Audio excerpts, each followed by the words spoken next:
Hey everyone, thank you for watching DevRelCon Tokyo 2021 interview session. I'm Dyson, one of the organizers of the event. In this series, we invite awesome speakers to the event, and we ask them to introduce themselves and their talks. Today's show, we have Mish from GitHub. I personally know about her from the DevRelCon Earth last year. Also, she is one of the community champions of my company, so I'm pretty excited about her talk. I cannot wait to listen to more details. So please welcome Mish. Hi Hello. everyone, how are you? Thanks so much for the introduction. Yeah, thank you for joining this session. And yeah, I hope that you're having a great time over there. And yeah, so you are in Australia, right? Yep, Australia, Melbourne. We exist. It's a great place to be. The internet still works, which is good. Hopefully, it's all working nicely for you all too. Cool, cool. So in this series, I know about you, but I want you to introduce yourself to the audience. So can you introduce yourself first? Okay, I hate talking about myself. Hi everyone, I'm Mish, also known as Mish Matters. So my handle, which is now there, was right here, but now there. You can find me on GitHub, on Twitter, on Twitch, on YouTube, pretty much any social media platform known to man. So my day job is I'm one of the developer relations people working at GitHub on the DevRel team. It's a super fun job. I get to connect with amazing developers all around the world, showcase really cool open source projects, really cool developers, and work on some really amazing things. Outside my day job, I also run an electric scooter company, do some live streaming on Twitch. I do a little bit of coding as well. If you do head to my channel at the moment, though, you probably have seen that there isn't too much content, but we're going to be back streaming this week, so keep an eye out for those. Other than that, outside my work and my other random jobs that I do, I like playing sport. I love traveling. But obviously, we can't do that at the moment with COVID, but love my sport. And yeah, just love to have fun and interact with really cool people. It's great to be here, and thank you so much to the DevRelCon team for having me. Thank you. Yeah, like I said, I know about you, and I know that you are streaming often on your channel. So I'm really amazed how much passion you have on the streaming. So your talk is going to be about the Twitch stuff. So can you share the talk a little bit, but no spoilers? Yeah, sure. So obviously when COVID, actually pre-COVID, sort of pre-COVID, we had started, well, I myself have been doing a lot of streaming anyway.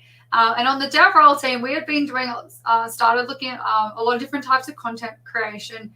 And just when COVID hit, we looked at it, and this is quite, even before travel and things got locked down, we sort of looked at the landscape, what was happening like in China and other places, thinking, oh, we're not sure if events are going to be going ahead this year. We should start looking at different ways to not just pivot our events, but also ways to engage with the 65 million plus developers that we have on GitHub. How do we engage with those people in a really meaningful way if it so happens that we can't travel?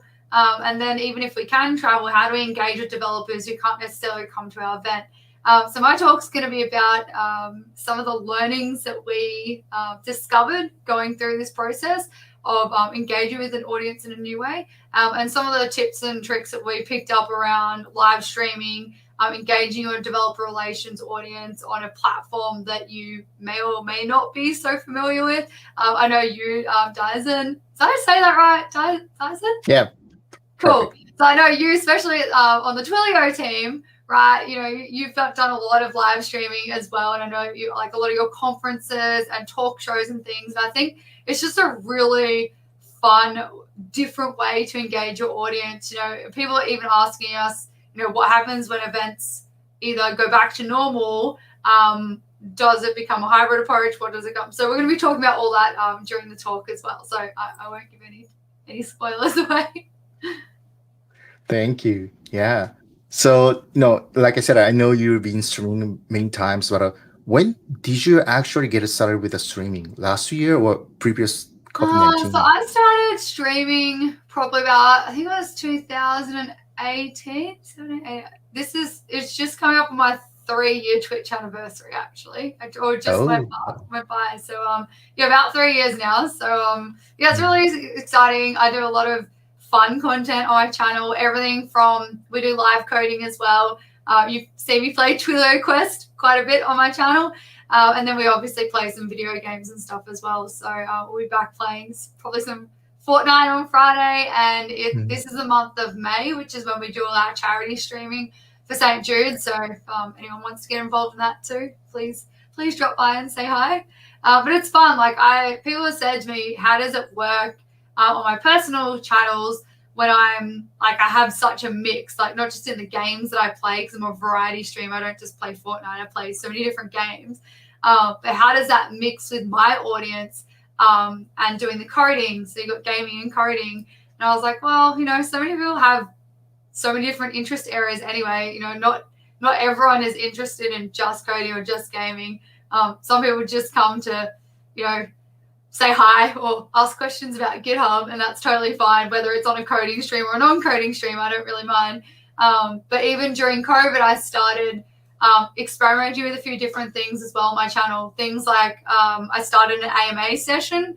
I think one of the earliest streams we did on the AMA for during COVID was about taxes. So in Australia, taxes work very differently to many other countries.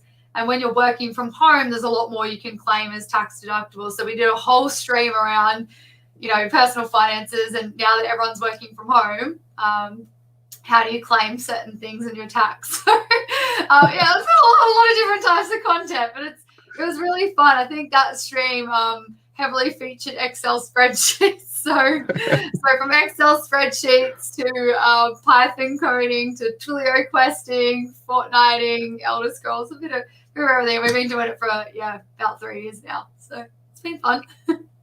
Yeah, I also streaming, from my channel. So when my kids saw me playing, Twilio Quest and also streaming, that they thought I was like a gamer for their living. Yeah, actually not. They're like, gamer dad. You just went from like a level 5 to a level 10 with them, right? So true. Yeah. So I'm very interested in how you can mix your personal life with the professional life with the Twitch streaming. So exactly that your point. I really want to listen to a talk. And also I started streaming last year. It was a tough decision for me to get started up because I've never done that before. So a lot of people haven't done streaming yet, so it's gonna be very educational and fun tips and tricks talk for sure. So yeah, so we have like five more minutes, but I want to ask you one thing, and I ask everybody. So, what would you want your audience to get from your talk? Let's say one thing. Yeah, no, I think what I want the audience to take away is like just some really like concrete examples and ideas to go away and actually implement. You just said like a lot of people haven't actually gotten into streaming, or they don't know where to start, or they're worried about X, Y, and Z. So I think what I want people to take away from it is, if you haven't started or you're worried about starting, here's some really concrete ways that you can just go and start and not have that, fear of things failing or breaking. And we'll go through like how we actually did that as well, especially, if you think about it, and we'll also talk about this a bit more in the talk, but we have, 65 million plus developers on our platform. And if you think about starting live streaming, you're like, well, I don't want to say the wrong thing to these, obviously 65 million people aren't watching you on Twitch on the first one, but it's your community, and you've built a relationship and you built up this community.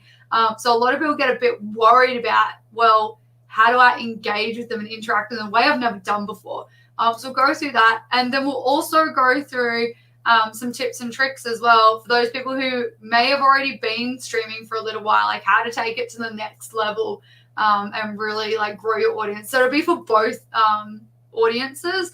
both types of developer relations people, whether you've just started or haven't even started, or whether you're looking at scaling it up. So hopefully there's something in it for everyone. Hopefully there's some really good learnings that people can take away from it. But that's what I just want people to get out of it. Cool. Thank you. And we talked in the backstage. Have you played the DevRelCon Tokyo Quest? That we are providing there as a free game stuff. I've played it a lot. So if anyone's listening and you are thinking about coming to DevRelCon and you haven't played the DevRelCon game yet, it's pretty fun. It won't take you very long at all. I think I've played it about 15 times. So it'll give you a really good overview of like what to expect, where it started, and just a little bit of fun as well.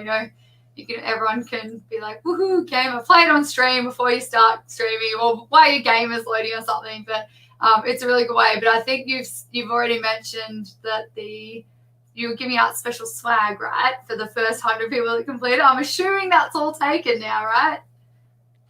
We are reaching to the end, but we still have like a 5 to 10 more swags left. So if anybody hasn't played a Twilio Quest, DevRelCon Quest. Sorry, I'm from Twilio, so I should say that. But anyways, yeah. So if you haven't played DevRelCon Tokyo, DevRelCon Quest 2021, you can go to the website and register. You get the email to how to play the DevRelCon Quest. So after that, you have a chance to win a swag, which we're gonna be sending out. So yeah, please play that. I'm looking forward to it. That's actually Thanks. one of the main reasons why I completed it. I wanted this one. Cool. I did tweet it out as well. I really enjoyed it. I thought it was like a fun little way. Actually, who made the game? Was it you? The DevRelCon Quest. Yeah. Yeah. I was the main programmer. I was main game designer. I would say, yeah. So I hope that everybody enjoyed that. Thanks. I very much enjoyed it. So you won me over there. Cool. Okay, yeah. Thank you for joining today. And we are reaching to the end of the interview, and I hope that you're gonna have the fun time on the day with us and with everybody. Yeah, really looking forward to it. Everyone sign up for DevRelCon, and I'll see you there. Thank you. See you soon. Thanks for having me. Bye all. Thanks, Mish. So yeah, if you haven't registered yet, please go to the DevRelCon Tokyo 2021 site. It's gonna be a fun time on June 5th. And like we said, if you haven't played the DevRelCon Quest, please play and have a chance to win the swag. So today's interview is over. Thank you for watching and see you soon. Bye.